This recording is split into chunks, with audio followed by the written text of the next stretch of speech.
Hello दोस्तों, मैं आशीष कुमार आपका स्वागत करता हूं आपके अपने YouTube channel target rank film में।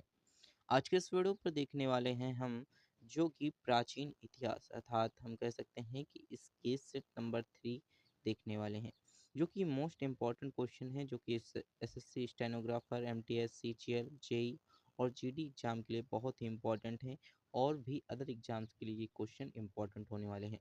देखिए, हमने दो पिछले पार्ट आपके साथ कवर किए हैं जिसमें 15 क्वेश्चंस हमने कवर किए हैं। कितने कितने क्वेश्चंस? 15 क्वेश्चंस कवर किए हैं। 15 क्वेश्चंस कवर किए हैं और इस वीडियो पर भी हम 15 क्वेश्चंस कवर करेंगे जो आपके एग्जाम के लिए बहुत ही इंपॉर्टेंट है।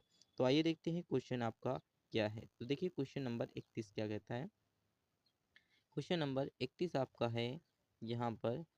अनेक विद्वान ऐसा मानते हैं कि जो हमारे पास टिग्रिस और यूफ्रेटिस घाटी की मेसोपोटामिया लोग सिंधु घाटी सभ्यता को कहते हैं, तो क्या कहते हैं? तो आपको बताना होगा मेलुआ कहते हैं, मेलुहा कहते हैं। और देखिए, मेसोपोटामिया सभ्यता का विकास जो कि टिग्रिस और यूफ्रेटिस अर्थात हमारे पास है दजला और फरात नदियों के किनारे वर्तमान में इराक एवं कुवैत के क्षेत्र में हुआ। सिंधु सभ्यता भारतीय उपमहाद्वीप के पश्चिमोत्तर भाग में विकसित हुई। मेसोपोटामिया सभ्यता के लोग सिंधु सभ्यता को जो कि मेलुआ कहकर पुकारते थे। तो सिंधु सभ्यता का नाम क्या था? तो मेलुआ था। और देखिए, ये मेसोपोटामिया के लोग पुकारते थे। अब मेसोपोटामिया सभ्यता का विकास टिग्रिस और यूफ्रेटिस नामक दो इस नदियों के किनारों के बीच में इराक और कुवैत के बीच में हुआ। इस समय इनको हम इराक और कुवैत कहते हैं।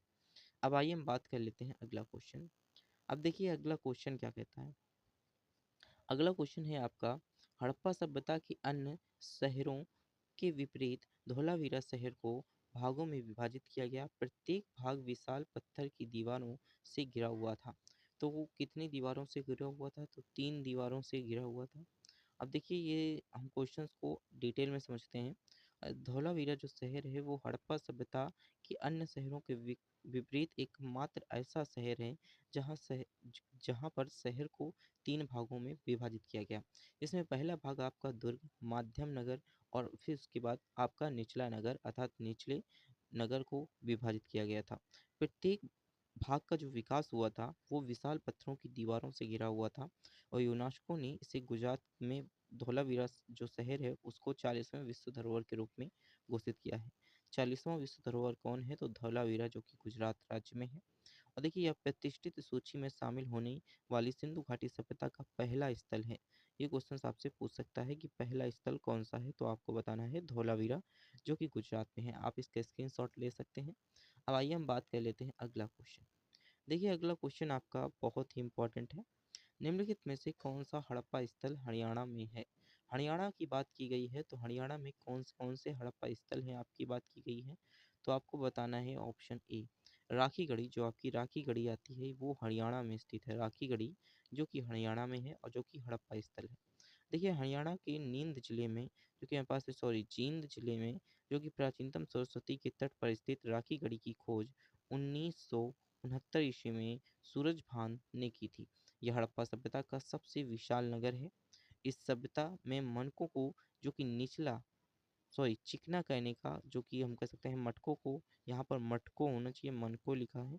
मटकों को चिकना कहने का घर्षण पत्थर, हाथी दांत, बारहसिंघा के सींग और मटकों बनाने के जो कि मटके बनाने की कार्यशाला आदि प्राप्त हुए हैं। तो यहाँ पर मटके बनाने की कार्यशाला यहाँ पर प्राप्त हुई है। कहाँ पर? हरियाणा में, हरियाणा की राखीगढ़ी में। आप इसका स्क्रीनशॉट ले सकते हैं। अब आइए हम बात कर लेते हैं अगला क्वेश्चन। देखिए, अगला क्वेश्चन क्या कहता है। अगला क्वेश्चन भी बहुत इंपॉर्टेंट है। हड़प्पा सभ्यता की प्रसिद्ध जो हमारे पास नृत्य करती हुई लड़की बनाई गई थी या सामग्री का प्रयोग किया गया था, तो यहाँ पर देखिए कांसा सामग्री का प्रयोग किया गया था। किसका प्रयोग किया गया? कांसा सामग्री का। और ये एसएससी जेई में क्वेश्चन पूछा है। हड़प्पा सभ्यता के प्राचीन नृत्य करती हुई जो कि हम कह सकते हैं डांसिंग गर्ल की जो मूर्ति है वो कांसे की सामग्री का प्रयोग करके बनाई गई है। इस लकड़ी का जो दाहिना हाथ है, सॉरी इस लड़की का जो दाहिना हाथ है उसके कूल्हे पर जो कि हम कह सकते हैं जबकि बायां हाथ लटकते हुए दर्शाया गया है। इसके हाथ में संभवतः हड्डी से बनी हुई चूड़ियां हैं जो कि मूर्ति बनाने के लिए जो कि मधुदिष्ट विधि का प्रयोग किया गया है। अर्थात मधु, अर्थात हम कह सकते हैं कि शहद को यहाँ पर मिला मिला करके प्रयोग किया गया है। आप इसका स्क्रीनशॉट ले सकते हैं। अब आइए हम बात कर लेते हैं अगला क्वेश्चन। देखिए अगला क्वेश्चन क्या कहता है, सिंधु घाटी का पुरातात्विक स्थल दैमाबाद किस नदी के तट पर है। देखिए दैमाबाद की बात की गई है तो दैमाबाद किस नदी के तट में है आपको बताना है, तो प्रवारा नदी के तट पे है। अब देखिए प्रवारा नदी किसकी सहायक नदी है, तो प्रवारा नदी जो कि गोदावरी नदी की सहायक नदी है। किसकी सहायक नदी है, गोदावरी नदी की सहायक नदी है। और ये कहाँ पर है, महाराष्ट्र राज्य के अहमदनगर जिले में देखने को मिलती है। अब इसकी खोज किसने की, तो खोज जो कि बीपी जो कि हम कह सकते हैं बीपी बोपांदीकर द्वारा खोजा गया था। यह सिंधु घाटी सभ्यता का दक्षिणतम स्थल है, यहाँ पर आपको बताना है। तो अब आइए हम बात कर लेते हैं, अगला क्वेश्चन बहुत ही इंपॉर्टेंट है। और ये इंपॉर्टेंट है बहुत ही, क्योंकि ये क्वेश्चन आपके एसएससी जी मैकेनिकल में क्वेश्चन पूछा गया है। यहाँ पर देखिए निम्नलिखित में से कौन सा हड़प्पा स्थल भारत में स्थित है आपको बताना है। देखिए भारत में कौन सा स्थित है, तो आपको बताना है दैमाबाद। दैमाबाद कहाँ पर है, महाराष्ट्र में स्थित है, अहमदनगर में स्थित है। अब आइए हम बात कर लेते हैं, दैमाबाद हो गया इसके बाद हमारे पास हो गया यहाँ पर कृष्णा हो गया, इसके साथ ही यहाँ पर हमारे पास हो गया, यहाँ पर कम से कम दायमाबाद हो गया। ये सारी चीज़ें जो हैं आपकी महाराष्ट्र में स्थित हैं, दैमाबाद और दायमाबाद। निम्नलिखित में से कौन सा स्थल खोज सर्वप्रथम की गई थी, तो कौन से स्थल की खोज सर्वप्रथम की गई थी, तो हड़प्पा और मोहनजोदड़ो। दो ऐसी चीज़ें थी जो जो सिंधु घाटी सभ्यता की सबसे प्राचीनतम जो कि नाम है, या फिर इनको खोजा गया था तो इनको नाम हड़प्पा के नाम से रख दिया गया। तो सबसे पहले आपको हड़प्पा देखने को मिलेगा। हड़प्पा की जो कह सकते हैं कि खोज हुई थी 1921 में दयाल साहनी द्वारा की गई थी, जो कि पाकिस्तान के पंजाब प्रांत के जो कि हम कह सकते हैं मांटो कुमारी जिले की रावी नदी के बाएं तट पर स्थित है। अब ये बहुत ही इंपॉर्टेंट है क्वेश्चन है, एसएससी जेई इलेक्ट्रिकल में क्वेश्चन पूछा गया है। अब आइए हम बात कर लेते हैं अगला क्वेश्चन। ये भी एसएससी जेई सिविल में क्वेश्चन पूछा गया है, तो ये भी बहुत इंपॉर्टेंट है। निम्नलिखित में से किस हड़प्पाकालीन स्थल में से जो कि हल्का टेराकोटा प्राप्त हुआ है, तो हल्का टेराकोटा कहाँ पर प्राप्त हुआ है, तो आपको बताना है बनावली में प्राप्त हुआ है। कहाँ पर, बनावाली में प्राप्त हुआ है। देखिए हरियाणा जो कि बनावाली का हिसार जिले में रंगोई नदी के किनारे में स्थित महत्वपूर्ण हड़प्पाकालीन स्थल है। इसकी खोज 1973 ईस्वी में की गई, जो कि आर एस बिष्ट द्वारा इसकी खोज की गई। इसकी खोज आर एस बिष्ट द्वारा की गई। बनावली में मिट्टी के बर्तन, तांबे की प्रवाह हल्का टेराकोटा एवं बढ़िया किस्म की जौ आदि की पुरातात्विक वस्तुएं प्राप्त हुई हैं। यहाँ के मकानों का पता चलता है कि यहाँ के समृद्ध लोगों का नगर था। यहाँ कई मकानों में अग्निवेदियाँ भी प्राप्त हुई हैं। तो ये मोस्ट इंपॉर्टेंट क्वेश्चन है, आप इसका स्क्रीनशॉट ले सकते हैं। अब आइए बात कर लेते हैं अगला क्वेश्चन। देखिए इसकी जो आपको पीडीएफ है, पीडीएफ तो नहीं मिल पाएगी, लेकिन आपको स्क्रीनशॉट देने का समय मिलेगा, तो आप स्क्रीनशॉट इसका ले लीजिएगा और इसको अच्छी तरीके से समझने की कोशिश कीजिएगा।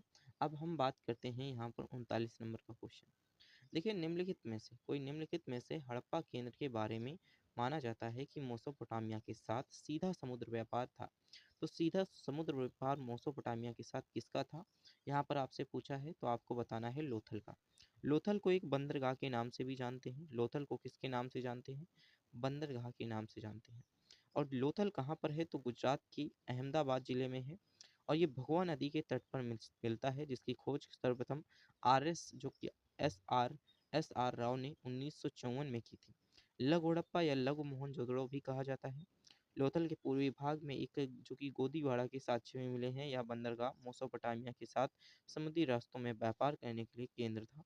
यहाँ के जो कि उखल फासल का मुद्रा या सील, या फिर हम कह सकते हैं पक्के रंगों से रंगे हुए कुछ पात्र इसकी पुष्टि करते हैं। अब आइए हम बात कर लेते हैं अगला क्वेश्चन, आप इसका स्क्रीनशॉट ले सकते हैं। अब आइए बात करते हैं अगला क्वेश्चन। हड़प्पा हड़प्पा स्थल जो कि हमारे पास है, मांडा किस नदी के किनारे पर स्थित है। देखिए मांडा कहाँ पर स्थित है, किस नदी के किनारे स्थित है, ये सारी चीज़ें देखेंगे। तो ये चेनाब नदी के किनारे स्थित है। और चेनाब नदी आपको यहाँ पर देखने को मिलती है जम्मू में। और जम्मू का जो कि अखनूर जिला है वहाँ पर जो कि नदी के दाएं तट पर स्थित है। जबकि हड़प्पा जो कि रावी नदी की, मोहनजोदड़ो, चंदूहाड़ो एवं कोटा दीजी सिंधु नदी की तथा रोपण सतलज नदी की तट पर स्थित है। वैधता है कि उत्तर की सिंधु सभ्यता के अंतिम बिंदु मांडा है, जो कि जम्मू में स्थित है। उसके दक्षिणतम बिंदु तैमाबाद है, जो कि मांडा इमारती लकड़ियों के लिए प्रसिद्ध माना जाता है। तो मांडा क्वेश्चन पूछ सकते हैं, मांडा किसके लिए प्रसिद्ध माना जाता है, तो इमारती लकड़ियों के लिए प्रसिद्ध माना जाता है। ये मोस्ट इंपॉर्टेंट क्वेश्चन है, आप इसका स्क्रीनशॉट ले सकते हैं। हर एक क्वेश्चन में आपसे कम 2 या 3 क्वेश्चंस या 4 क्वेश्चंस तो आपके डिस्कशन हो ही जाते हैं, क्योंकि ये मोस्ट इम्पॉर्टेंट है। मोहनजोदड़ो में सबसे बड़ी इमारत कौन-सी है? देखिए, ग्रेट कैनरी, असेंबली हॉल और आयताकार भवन। तो आपको बताना है ग्रेट कैनरी, जो कि विशाल अन्नागार होता है। इसका नाम एसएससी सीजीएल टियर 1 में क्वेश्चन आपसे पूछा है।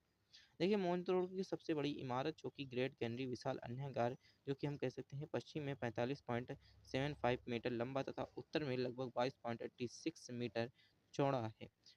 हिटलर ने इसे अन्नागार बताया क्योंकि इसमें ईंटों से बने विभिन्न आकार प्रकार के 27 प्रकोष्ठ मिले, परंतु अन्नागार में अन्न के दाने की प्राप्ति नहीं हुई है। विद्वानों का विचार है कि यह राजकीय भंडारगृह था, जिसमें जनता से कर के रूप में वसूला गया अनाज रखा जाता था। ग्रेट बाथ जो कि विशाल अन्न है, विशाल स्नानागार जो कि यहाँ पर स्थित है, कहाँ पर? मोहनजोदड़ो में। 2 चीज़ें मिली, ग्रेट बाथ, ग्रेट कैनरी। तो देखिए, इसकी बात की जो लंबाई है दक्षिण में, जो कि उत्तर से दक्षिण में 54.86 लंबाई, पूरब से पश्चिम में लगभग 33 मीटर चौड़ा। इसके केंद्रीय जो कि खुले प्रयोग प्रांगण के बीच जलकुंड में जलाशय बना हुआ है, लगभग 11.89 मीटर लंबा तथा 7 मीटर चौड़ा तथा 2.44 गहरा है। इसके उतरने के लिए उत्तर से दक्षिण दिशा में सीढ़ियां बनाई गई हैं। मार्शल ने इसका तत्कालीन विश्व की आवश्यक आश्चर्यजनक जो कि निर्माण को बताया है। तो ये मोस्ट इंपॉर्टेंट क्वेश्चन आपका बन जाता है। अब आइए हम बात कर लेते हैं अगला क्वेश्चन, आप इसका स्क्रीनशॉट ले सकते हैं। अगला क्वेश्चन देखने से पहले हम यहाँ पर देख लेते हैं कि मोहनजोदड़ो में आपको असेंबली हॉल देखने को मिला, जो कि सभा भवन। यह लगभग 27 × 27 मीटर का वर्गाकार भवन था। लगभग 27 स्तंभों वाला एक संभव सभा भवन, 4 कतारों में और एक प्रत्येक कतार में 5 5 स्तंभ थे। आयताकार भवन, जो कि यह पुरोहितों आवासों को भी कहते हैं, लगभग 70.1 मीटर या फिर 23.77 मीटर के आकार का था, अर्थात इसकी लंबाई और चौड़ाई यहाँ पर बताई गई है। अब आइए हम बात करते हैं अगला क्वेश्चन। अगला क्वेश्चन आपका बहुत ही इम्पोर्टेंट है। निम्नलिखित में से किस हड़प्पा स्थल में बंदरगाह था? तो किस हड़प्पा स्थल में बंदरगाह था? तो लोथल में था। क्वेश्चन में लोथल आपको हो जाए तो ये समझ लीजिए कि आपका बंदरगाह का अगर क्वेश्चन पूछा है तो आपको लोथल ही राइट आंसर लगाना होगा। देखिए, यहाँ पर लोथल बंदरगाह है, जो कि जहाज़ों की गोदी के नाम से भी जाना जाता है। इसमें लगभग 214 से गुणे 36 मीटर तक लंबाई चौड़ाई है। नहर द्वारा भगवा नदी से जोड़ा गया है। इसकी उत्तरी दीवार में लगभग 20 मीटर चौड़ा इसका प्रवेश द्वार था, जिससे होकर के जहाज आते थे। दक्षिण दीवार में 1 मीटर चौड़ी एक नाली बनाई गई थी, जिससे अतिरिक्त पानी बाहर निकल जाता था। तो इस प्रकार से हम इसको समझ लिए। अब अगला क्वेश्चन देख लेते हैं। देखिए, अगला क्वेश्चन 43 नंबर का क्वेश्चन है। सिंधु घाटी सभ्यता के एक युग को कह सकते हैं कि एक युग की सभ्यता है, तो किस युग की सभ्यता है? तो कांस्य युग की सभ्यता है, कांस्य की युग की सभ्यता है। तो यहाँ पर देखिए, सिंधु घाटी सभ्यता एक कांस्यकालीन सभ्यता है, जो ताम्र पाषाण पृष्ठभूमि, आमरी, कोताजीजी, सूरकोटता और कालीबंगा, कुल्ली बनाल और भारतीय उपमहाद्वीपों के पश्चिमोत्तर भाग में हुआ है। नवपाषाण युग के अंतिम चरण में ताम्र युग धातु का प्रयोग हुआ है। इसके बाद में कांस्य युग का और लौह युग आता है। इस सभ्यता के लिए विषय प्रथम जानकारी 1826 ईस्वी में जास, जो कि मेरे पास है, मैसल ने दी थी। 1921 ईस्वी में दयाराम साहनी ने इस सभ्यता के प्रमुख स्थल हड़प्पा की खोज की थी। तो आप इसका स्क्रीनशॉट रख सकते हैं, लेकिन यहाँ पर देखिए 3 क्वेश्चंस आपसे एग्जाम में इससे पूछ सकता है, तो आप इन्हें बना बना करके समझ सकते हैं। देखिए, सूरकोटता का पुरातात्विक स्थल किस राज्य में स्थित है? तो आपको बताना है गुजरात राज्य में। सूर जो हमारे पास है, कोट कोटदा, जो कि गुजरात राज्य में है, एक पुरातात्विक स्थल है, जो कि गुजरात के कच्छ जिले में स्थित है। इस स्थल के हड़प्पा सभ्यता के विस्तार का प्रमाण मिला है तथा इसकी खोज सर्वप्रथम जो कि 1954 ईस्वी में हुई थी, जो कि जगपति जोशी द्वारा की गई थी। इस स्थल में सिंधु घाटी सभ्यता का पतन के अवशेष मिलते हैं। यहाँ से प्राप्त महत्वपूर्ण अवशेष घोड़े की अस्थियाँ एवं एक अनोखी कब्र, जो कि हम कह सकते हैं ग्रह है, जिसमें लोथल सिंधु घाटी सभ्यता का बंदरगाह था। स्वतंत्रता प्राप्ति के बाद जो कि हम कह सकते हैं संस्कृति सर्वाधिक गुजरात राज्य में खोजे गए हैं। तो गुजरात राज्य में सर्वाधिक खोजी गई चीज़ें हैं यहाँ पर हड़प्पा को लेकर के, सिंधु घाटी सभ्यता के समय। देखिए, अगला क्वेश्चन है, जो कि इस वीडियो का लास्ट क्वेश्चन है। ये बहुत ही इंपॉर्टेंट क्वेश्चन है। पाकिस्तान के किस प्रांत में प्राचीन सभ्यता का स्थल मोहनजोदड़ो स्थित है? तो बल्चिस्तीन, जो कि हम कह सकते हैं कि यहाँ पर मोहनजोदड़ो स्थित है, जो कि सिंधु है, सिंधु जो कि बल्चिस्तीन। ये समझ लीजिए कि मोहनजोदड़ो सिंधुवासी का अर्थ अर्थात मेटको कटीला है। यह सिंधु पाकिस्तान की लड़काना जिले में सिंधु नदी के दाहिने तट पर स्थित है। इसकी खोज सर्वप्रथम रखालदास बनर्जी ने 1922 ईस्वी में की थी। और बृहद स्नानागार मोहनजोदड़ो का सर्वाधिक महत्वपूर्ण सार्वजनिक स्थल है। इसे केंद्रीय खुले प्रांगण के बीच जलकुंड का जलाशय बना हुआ है। ये सारी चीज़ें यहाँ पर देखने को मिलती हैं। अब देखिए हमने यहाँ पर कितने क्वेश्चंस कंप्लीट किए। तो हमने यहाँ पर क्वेश्चन 15 कंप्लीट किए और सेट नंबर आपका कौन था? सेट नंबर आपका 3 था। तो यहाँ पर हमने सेट नंबर 3 तक 45 क्वेश्चंस लगभग कंप्लीट किए। हर एक वीडियो में 15 क्वेश्चंस आपको बताया। तो बहुत ही इंपॉर्टेंट क्वेश्चन है। अपने दोस्तों के साथ इसे शेयर करें वीडियो को, और चैनल पर पहली बार विजिट हुए हैं तो सब्सक्राइब करें और कमेंट बॉक्स में अपनी राय जरूर दें कि वीडियो कैसी लगती हैं। Thanks for watching this video.